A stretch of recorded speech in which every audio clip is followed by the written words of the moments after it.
In this video, we'll just show you quickly how to wind up a hose. Taking the end, just lower it down a foot or two, and then just make these loops, not too big, maybe about 4 feet long. Continue doing so until the whole entire hose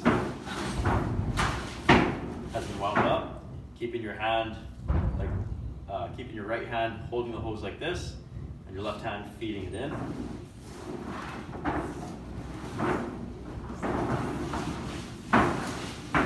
Also, something I should mention is that before winding up your hose, you want to disconnect it, because if the airline still has air in it, it'll cause the hose to tangle up as you're trying to wind up because it's full of air, as well as it'll save you from having to walk towards your air tank or your compressor and then disconnecting it from there. This way you just stand in one spot and pull the hose directly towards you.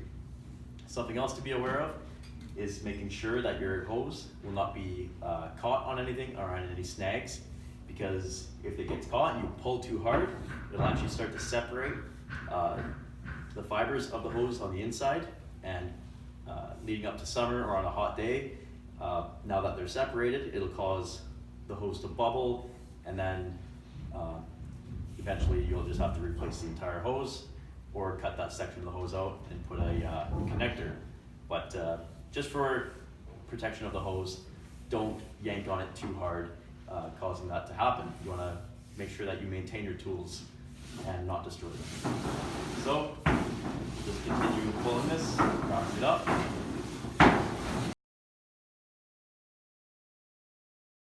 Now that we're at the last loop of the hose, we'll take our left hand, tuck it through, right hand pulling the hose up inside, and we'll rotate our left hand outwards like that, and spin your hand back in, tightening the hose together, just like that. And now that you're at your last couple of turns, with your left hand, pull about 1.5 feet in, pull through the end of the hose, and loop it through the loop that you just made.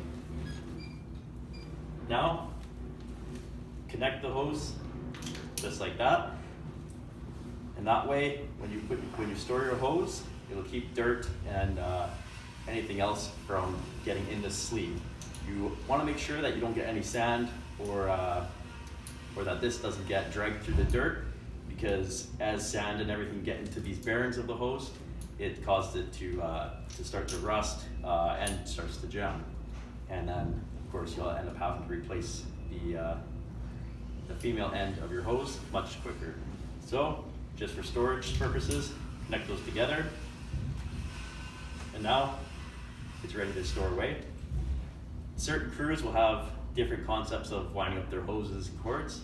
I find this to be the best. And then in our bin, we have hooks.